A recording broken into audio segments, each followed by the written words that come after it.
This part of the talk is on the implications for the higher ed system of the Common Core and Smarter Balanced Assessments. My predecessors have basically done a lot of the job for me by introducing you to some of those issues, but I do want us to at least highlight one piece that I think is critical, and that is, well, you can tell from looking, I'm at an age where retirement is not too far away. And one of the things that I didn't do very well was anticipate that in terms of retirement funds and planning for retirement. I started quite late in that process, and it didn't serve me well. And there's an analogy there with what we're talking about here this morning. Some of our students don't recognize the implications of a higher ed program until they reach our door.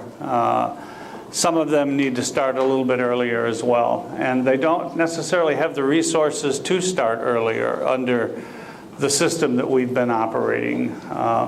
They don't necessarily get the information until they go through admissions and take a placement test and recognize that even though I may have played by all the rules through all of my K-12 education, and I may have passed the courses that I needed to pass, and I may have achieved the grades that I needed to achieve, that suddenly I'm taking a remedial class in English or in mathematics. And I do mean suddenly. That for some of them, this comes as a great surprise. What we can do is what I didn't do personally with regard to my retirement. We can start saving earlier. We can start providing information. The provost alluded to the fact that we have a vocabulary issue here that scares people. To find out when you're in 4th grade that you're not college ready is a scary concept. No, nobody's going to be using that language, and nobody's going to talk to a 4th grader about, sorry. But there still are those concerns and those implications that are there, and the closer the student gets to the possibility of a college career or a career that requires some post-secondary work, the surprise element needs to be lessened dramatically. And the Smarter Balanced Assessment, which is really what I'm going to be talking to you about, not so much the Common Core, other than the fact that that's what Smarter Balance is based on, that provides an opportunity for students to have some information that they wouldn't have had under the current system that we're operating under. I don't want to politicize this, but I started it, so I have to finish it. The current proficiency exam that we use in Nevada is not something that's going to give you an indication as to whether or not you're ready for college level material.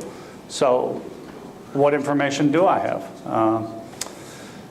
Perhaps this can provide some of that for us. So let me go into the formal piece here. And I've cut quite a bit out due to time, but maybe questions will help fill in holes that I assumed I could leave out here. Common Core standards are anchored in expectations for college readiness. That's not really a true statement in the literal form. They're anchored in the expectations of college content readiness with respect to mathematics and English language arts for entry-level freshman experiences. That's a lot different than being ready for college. I mean, there's nothing here about persistence and disposition and study habits. This is content ready for entry-level mathematics, and that doesn't mean calculus. It means first-level college credit bearing mathematics and entry-level English language arts.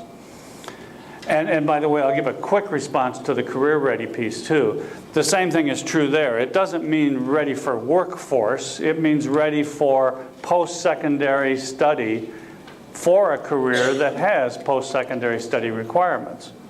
That's really what it's talking about. It's not workforce ready, it's career ready, and that means post-secondary study for a career. So they are treating those as the same. Studies have shown that those kinds of post-secondary engagements at entry level, whether it be college or career, post-secondary study, are quite similar. And we can cite chapter and verse on those studies. A lot of them came out of University of Oregon, but not exclusively. There's a number. So when states applied for the federal funds for this, the states agreed to participate with the goal of recognizing this 11th grade Smarter Balanced Assessment, not the grades 3 through 8, but the 11th grade Smarter Balanced Assessment, as some evidence of being, again, I'm going to use the correct phrase here, college content ready for entry-level mathematics and entry-level English. How we're going to use that is part of why we're meeting. We have decisions in that. It's not a directive that you must use it in this way. It's an agreement that the system made with the Department of Education, with the governor's office, with the Smarter Balance, that we would in fact make use of that assessment in some manner. And then opportunities to improve readiness and reduce remediation and boost completion rates. Again, the sooner we know, the more we can do to perhaps impact and lessen remediation and increase completion rates, college completion. Initially, perhaps not, but over time, we'll see. An encore slide, because I cut the first one out. So it's actually not an encore slide. It's the first time you've seen this one. But it's what the Common Core Standards and Assessments, they anchor that K-12 experience in real-world expectations for success in college and career at entry level, removing guesswork for teachers and schools, allowing schools, parents, and students to track their progress towards their goal, which is something, again, very difficult to do without having some benchmarks upon which to track that progress. Identify students who need assistance while still in high school. This is an 11th grade assessment. You have another grade. You have next year. If your performance on this 11th grade assessment doesn't reach the level of performance that you wish it to reach, there are things that can be done with the cooperation of the K-12 system and, we hope, the cooperation of the higher ed system. What can be done while still in high school? And then, again, hopefully reduce remediation and increase success. I've already alluded to this. What we do today is basically the students show up and think that they're ready and some discover that they're not ready. And we need a better system than that. We need assessments that are designed around what the students' expectations are. The Smarter Balanced assessments are designed based on the Common Core Standards. This is one where the car was actually put together in the proper order. The assessments weren't created first. The assessments were created based on the Common Core Standards and are still being created. 40,000 item bank to allow for a computer adaptive testing system. The standards are set through an open process with substantial involvement from the higher ed. We've been engaged, you mentioned 2009. We've been engaged together long before that because it just wasn't called Common Core Standards then. I mean, going back to the days of Achieve and going back even before that. So this is an opportunity for everybody to understand what the expectations are and how we can address those expectations if they aren't met, at least by the 11th grade. So what kinds of roles could we play? Well, obviously provide teacher and school leader preparation through professional development is something that we can do, both at the College of Education level, but also in liberal arts and sciences.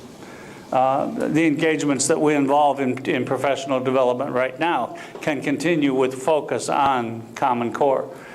Communicate expectations through assessments and course requirements. We might, as Vice Chancellor Abba has suggested, we have to align curricula better than we have it aligned. So that our entry-level courses better match the Common Core expectations of a K-12 graduate. We need to be able to assist with high school interventions, maybe have some early college, maybe some dual credit, maybe some transition courses, maybe some courses that help bridge to college. And then design new materials and curricular instructional materials that we are engaged in on a regular basis. These are 5 areas where we can have some impact. We need to recognize the Smarter Balanced Assessment as a valid measure of college content readiness for entry-level courses. You can tell I harp on that one because it's much different than being just ready for college. We need to agree on performance standards for English language arts and mathematics for college content readiness. That's something that's taking place now. Can we have you move to the side a little bit because you're like right in front of me? I'll go over here. Thank you. How's that? There we go. And then we want to use this as evidence that they're ready for these credit-bearing courses and can be exempted from remediation with appropriate conditions. So a student that performs at a certain high level on the 11th grade assessment may be offered an exemption, if you will, from remediation, but with conditions, because a lot can happen between an 11th grade assessment and the first time you enter college. And yet, if you perform high, you need to have some acknowledgement of that high performance. So the advantages, well, they'll be better prepared for entry-level college students. They'll allow faculty to teach more rigorous and creative courses, reduce the need for remediation, freeing up resources for reallocation. Again, not immediately, but that's certainly a goal of this entire process. Improve persistence and completion rates, and then shorten the time to degree. All of that are positive benefits that can come from being a better prepared entry-level student. Our involvement is going to make a big difference. We have a role in defining college and career readiness. I'll show you something. There'll be a slide in a moment that shows what the current definition is on that. Changes in high school curriculum and in teaching. We have roles in that. Through our professional development efforts and engagement with K-12. We have a benefit that many of you are well versed in, but some perhaps not, of the fact that we have an outstanding relationship with the K-12 system in Nevada, much better than some other states do.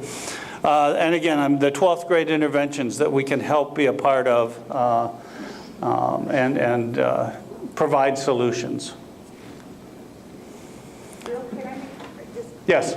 I think one other piece is that in order to prepare teachers who can teach to this level, the content areas in English and math at the university have to help prepare the depth. We can provide methods, but the depth is really provided by our colleagues in English and math and other content areas. There are all sorts of intersections that come into play here. I mean, in our college, Chris Cheney is the Dean of Education at UNR. In our colleges, we prepare teachers to go out and implement the Common Core and interpret and assist with the assessments. I mean, the interim assessments, informative assessments, but far beyond that. But in order to prepare those teachers properly, it's not exclusively the responsibility of colleges of education. It's the content courses that those teachers take to support their preparation for being a teacher that have to also match and reflect that. So there is that integration. But then the content courses also have to match the K-12 sequence in terms of what the Common Core is asking 12th graders to be able to do. So there's intersections throughout in this entire process. What is expected? Participation in the assessment design. We have been doing that. We'll continue to do that. The field testing is next year. There will be opportunities there to interpret and engage. We have a lead role in defining content readiness in English and language arts and mathematics and standard setting for that 11th grade assessment, which is ongoing now. And we have agreements on performance standards for exemption at the highest level. If you perform at this level, then remediation is not something that is in your future unless there are variables that require that to happen. What's not expected? Smarter Balance has nothing to do with admission standards. It doesn't change admission at all. A standardization of those standards or criteria is not part of what Smarter Balance does. It's not a standardization of our first year curriculum. We've been through that here. We've done quite a bit with the gen ed and the first year experiences. And a complete reliance on Smarter Balanced Assessment for placement decisions is not at issue here. But making use of that in placement decisions is part of what is expected. Opportunities, well, nationally there are work groups and there are advisory committees, and there's opportunities to review and provide feedback. Many of you are on my infamous email list and get more emails than you want to get that send you to this website to provide feedback if you want to, and so on. So you have those opportunities.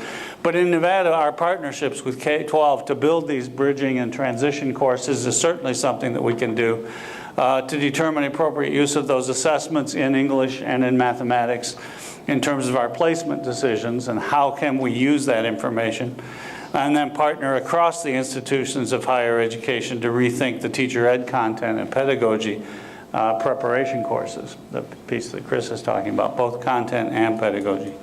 I'm echoing, but it's because I'm all wired up here. So college and career readiness, really the same thing, the issue that you brought up. They obviously involve more than mathematics and English, but not in this discussion. In this discussion, we are talking about them in terms of mathematics and English, not in terms of the myriad of things that one would involve in such a generalized discussion. And we are talking about entry level. So in English, language arts, and mathematics, research has consistently shown that the skills needed for success in entry-level courses and the high-skill workplace are equivalent. So Common Core standards make no distinction between those. College content ready for entry-level and career content ready for post-secondary, that have post-secondary educational components and requirements. So, descriptions. The English language arts current college content readiness description. Let me read, I don't know how well you can see that. The current definition, or description actually, students who perform at the college content ready level in English language arts demonstrate reading, writing, listening, and research skills necessary for introductory courses in a variety of disciplines. They also demonstrate subject area knowledge and skills associated with readiness for entry-level, transferable, credit-bearing English and composition courses. That's the current operational description for content ready in English language arts. For mathematics, yes? It's there, but I think I really want to stress that it really is the combination of not just in a, say, literature course, but in Yes. every one of your courses where there's reading expectations. Absolutely, yes, most definitely. And that's actually true for mathematics as well. It's there in the sciences and beyond. But yes, we have people representing here the English department. We have people representing the mathematics department. But this is a message that goes beyond those departments and certainly beyond teacher ed and the College of Education. But again, I'll emphasize that these are the written descriptions that if you say, what is Smarter Balance using as a college content ready description for 11th graders in mathematics, it is students that perform at the college content ready level in mathematics demonstrate foundational mathematical knowledge and quantitative reasoning skills necessary for introductory courses in a variety of disciplines. They also demonstrate subject area knowledge and skills associated with readiness to entry-level, transferable, credit-bearing mathematics and statistics courses. So that's the functional definition that's being used. It's backed up by policy frameworks at a policy level, a range level, a threshold level, and so on. By the way, this is a great slide to mention that Stanley was right. You will, if you signed up and have an email address that was left with us, you will get a copy of the PowerPoints so that you can read some of these in greater detail than they are allowed. And even Stanley's performance task and all of the data from the 6th grade kids and what they prefer, you'll have an access and you can actually run that one out yourself. But this is the highest level of performance on the Smarter Balanced Assessment as an overall score of level 4. Demonstrates thorough understanding of and ability to apply the knowledge and skills associated with college content readiness. So the assessment that Stanley was referring to in its 11th grade form, if you demonstrate thorough understanding of and ability to apply the knowledge and skills at the highest level with that, You would be exempt from developmental coursework with an important caveat that you may be able to set 12th grade requirements to maintain that exemption. So here is what you need to do to continue on that. And implications for grade 12, you're encouraged to take advanced credit opportunities to earning college credit while still in school. If you perform at the highest level, keep performing at the highest level. Don't take 12th grade off. Some of you who have students in Nevada or have a class that allows you to drive home at 1 o'clock in the afternoon sometimes have to avoid students that are out because they've met all their 12th grade requirements and it's early dismissal time. Not exactly conducive to getting ready for college if you don't continue to prepare. So this would be an encouragement. And we would have a determination as to what we believe are those conditions that should be added to that highest performance. Implications for high school graduates who immediately enter higher education. They graduate and they come to one of our institutions of higher ed. We'd evaluate for additional data, courses completed, grades, SAT, ACT, our own placement exam. There'd be lots of information that would be added to that to determine what the initial course should be that they go in. So this is not a situation where you've earned the golden ticket, Willy Wonka, come into the castle and play wherever you want. That's not the case. But we're the ones that need to determine what those conditions are. For level 3, it's an adequate understanding of the ability to apply knowledge and skills. They're conditionally exempted from developmental work, but they need to demonstrate something specifically in that 12th grade. Same condition down at the bottom. You don't get a golden ticket. You simply have shown that you weren't performing at the highest level that you could have. You need to do this, and then we'll see when you get to us with the conditions that we set as to where you should be placed. Level 2. They have demonstrated some understanding, but that's where we have to have transition courses. That's where we have to have something at 12th grade that's an intervention, if you will. Because that level 2 is an indicator that you are not ready for entry-level college mathematics or entry-level English. And that something needs to take place at the 12th grade level. I would still have an opportunity, perhaps in a summer bridging course, that, like the ASC has those opportunities already created. Yeah, the summer and fall. Right, Yeah. right, and you have that coming. So there are opportunities there that already are in place, but we may need to create some new opportunities too, depending on what's there. And then level 1 is minimal understanding. They need substantial support to meet college content readiness.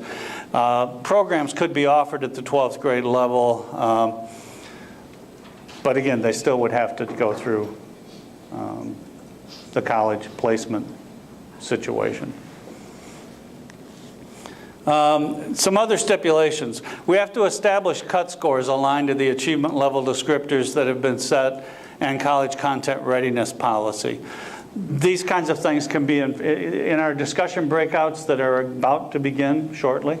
We'll have an opportunity to talk more about achievement level descriptors. We had a role. Where's Julie? Oh, there you are. No, I knew I saw you earlier.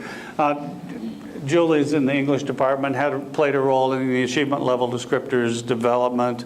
Many of you, again, on my email chain have seen links to go out and examine. They are in an evolutionary process. They were recently approved in March in Arlington. But you'll learn more about that. But we have to establish this cut score, if you will, from those achievement level descriptors. I can skip over that one. The 12th grade expectations, that's what we alluded to, that it's not over when it's over. You don't get the golden ticket in 11th grade. There are expectations for all levels. There are different expectations, but whether you're a level 4, level 3, level 2, or even level 1, things have to happen at the 12th grade level. And obviously beyond that, because we're in a community where we have students that may not join us right away. So what happens if you have What if you achieve level 4 in your 11th grade, but you don't come to the Institute of Higher Ed for 2 years, 3 years? There are things that need to be considered there as well. Developmental education, a growing movement for placing students in credit-bearing courses to support and compensate for skill deficits. We need to think about how that might be. Is there a credit-bearing course that could be created that is not a remedial course, but a transition course that helps, well, as my friend knows from the math department, pave the road ahead instead of fix the one that you've been over already. Prepare you for something instead of remediate. Math requirements for advanced courses. Common Core has standards that are, what are the plus standards, right? That has standards that are not standards for every situation, but standards for advanced coursework. We need to consider how those plus standards can be measured and impacted, because they're not really part of the standard assessment at all, right? And then the relationship between content readiness and admission, we may need to examine that relationship. Support for students at level 1 and 2, I've already alluded to that. What do we do about the students who are not performing at that acceptable level? What role does higher ed have? That's not a K-12 issue exclusively. We have some role in that. We have some input to that. And then next steps. Well, the validation is ongoing. There are pilot studies happening now, field studies happening next. Institutional participation, we have essentially said that we will participate, but how we are participating is another matter. And what roles will we play? Wait a minute, that's the same one. Other concerns, who alluded? Cindy, I guess you did. PARC is the partnership for assessing readiness for college and careers.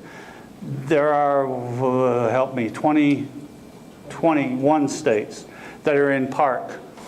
That was done by the federal government in their infinite wisdom to have parallel programs that can kind of check and balance each other, if you will. Editorially, they aren't exactly parallel, but that's another matter.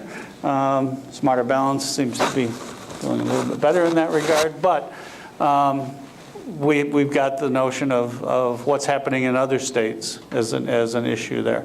The relevance, higher ed faculty involved in assessment designed to assure assessments are true to the Common Core standards. Data to support that tailored instructions not on track for college and career readiness.